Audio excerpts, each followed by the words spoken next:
तो चलिए आज एक कहानी सुनते हैं।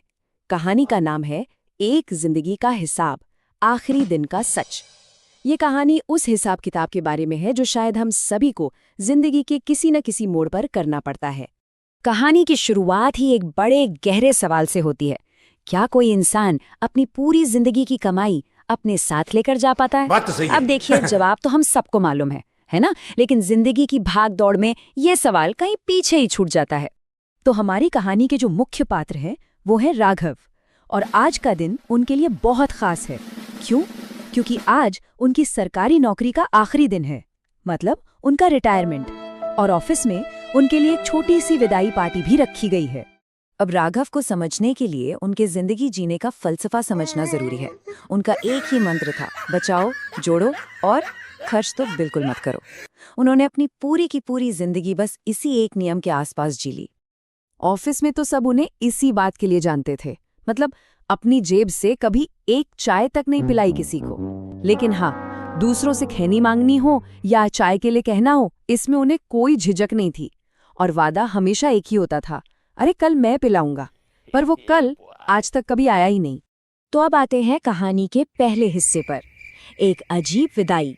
क्योंकि उस दिन राघव को कुछ ऐसे तोहफे मिले जो यादगार तो थे ही, पर उनकी पूरी जिंदगी का आईना भी थे। सबसे पहले उनके एक सहकर्मी शर्मा जी आगे आए। उन्होंने राघव को एक डिब्बा दिया। राघव ने जब उसे खोला तो देखा कि वो डिब्बा खैनी से पूरा भरा हुआ था। शर्मा जी ने मुस्कुराते हुए कहा, राघव जी, अब किसी से मांगना नहीं पड़ेगा। ये सुनते ही पूरे कमरे में हल्की सी हंसी गूंज गई, और शायद पहली बार राघव भी बिना कोई हिसाब किताब लगाए मुस्कुरा दिए। इसके बाद बारी आई वर्मा जी की। हाँ, वही वर्मा जी जो अक्सर राघव के हिस्से की चाय के पैसे भी दे दिया करते थे। उन्होंने तोहफे में चाय पत्ती का एक बहुत बड़ा पैकेट दिया। वर्मा जी भी मजाकिया अंदाज में बोले, अब घर पर हमें याद करते हुए चाय बनाइएगा, और हाँ, इस बार अपने पैसों से। ये सुनते ही कमरे में एक जोरदार ठहाका लगा। राघव का चेहरा भी अब थोड़ा नरम पड़ गया था। तो चलिए अब रुको कहानी जरा, के दूसरे हिस्से पर सब्र चलते करो। हैं, हंसी और आंसू। पार्टी का माहौल तो बड़ा हल्का फुल्का था, पर अब कहानी एक ऐसे मोड़ पर आने वाली थी जहां हंसी के पीछे छिपे आंसू भी सामने आने वाले थे। अब ऑफिस का एक जूनियर स्टाफ मेंबर थोड़ा झिझकते हुए, हिचकिचाते हुए आगे बढ़ा। उसके हाथ में एक और पैकेट था, और पता नहीं क्यों उसकी उस हिचकिचाहट ने माहौल में एक अजीब सी गंभीरता ला दी। राघव ने भी हैरानी से पूछा कि भाई इसमें क्या है? उस लड़के ने बहुत धीरे से कहा, अंकल, नया अंडरवेयर है। बस ये सुनते ही एक पल के लिए कमरे में एकदम सन्नाटा छा गया। किसी को समझ ही नहीं आया कि इस पर हंसे या क्या करें। और फिर अचानक वो सन्नाटा एक जोरदार ठहाके में बदल गया। ऑफिस में सब हंस रहे थे, और पता है, इस बार राघव भी हंसे। लेकिन उनकी हंसी में सिर्फ मजाक नहीं था, उनकी आंखों में नमी थी, आंसू थे।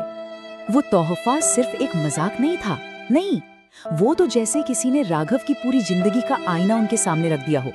उन्हें अचानक से ये एहसास हुआ कि पैसे बचाने की धुन में उन्होंने कभी अपने लिए जीना ही नहीं सीखा, ना कभी नए कपड़े पहने, ना ही जिंदगी की छोटी छोटी खुशियों को महसूस किया। और अब कहानी का तीसरा हिस्सा। सब कुछ यहीं रह गया। पार्टी खत्म हुई, सब अपने अपने घर चले गए, और अब राघव अपने घर में अकेले थे, उन तोहफों के साथ जो असल में उनकी जिंदगी का हिसाब बनकर सामने खड़े थे। घर आकर राघव अपनी कुर्सी पर चुपचाप बैठ गए। उन्होंने उन तीनों तोहफों को देखा, और शायद जिंदगी में पहली बार खुद से एक सवाल पूछा, मैंने अपनी पूरी जिंदगी में आखिर कमाया क्या? और जब उन्होंने हिसाब लगाया ना, तो उनकी जिंदगी की बैलेंस शीट कुछ ऐसी बनी। एक तरफ था अच्छा खासा बैंक बैलेंस, जमीन जायदाद और बच्चों के लिए जमा की हुई संपत्ति, लेकिन दूसरी तरफ का कॉलम वो बिल्कुल खाली था। ना अच्छी यादें थीं, ना मन का सुकून, और ना ही वो पल जहां वो दिल खोलकर मुस्कुराए हों। तो अब कहानी के आखिरी और सबसे जरूरी हिस्से पर आते हैं, अंतिम सत्य। ये कहानी अब हमें जिंदगी के उस सबसे बड़े सच की तरफ ले जाती है जिसे हम अक्सर जानते हुए भी नजरअंदाज कर देते हैं। कुछ साल गुजरे और राघव इस दुनिया से चले गए। उनका बचाया हुआ एक एक पैसा, वो जमीन, वो घर, सब कुछ यहीं का यहीं रह गया। बच्चे अपनी अपनी जिंदगी में व्यस्त हो गए, और वो जमा पूंजी भी धीरे धीरे वक्त के साथ खर्च हो गई। तो सवाल फिर वही है, राघव अपने साथ क्या लेकर गए? कुछ भी नहीं, अगर उनके जाने के बाद कुछ रह गया तो वो था बस एक सबक की जिंदगी सिर्फ बचाने और जोड़ने के लिए नहीं बल्कि जीने के लिए मिलती है। और इस पूरी कहानी का जो अंतिम सच है वो बहुत ही सीधा और सरल है। इंसान इस दुनिया में खाली हाथ आता है और एक दिन खाली हाथ ही चला जाता है। ये कहानी हमें एक बहुत जरूरी सवाल के साथ छोड़ जाती है। क्या ऐसा नहीं हो सकता कि हम भविष्य को सुरक्षित करने के साथ साथ आज में भी थोड़ा जी लें, कभी कभी बिना हिसाब किताब के मुस्कुरा लें, क्योंकि आखिर में पैसा यहीं रह जाता है, साथ जाती हैं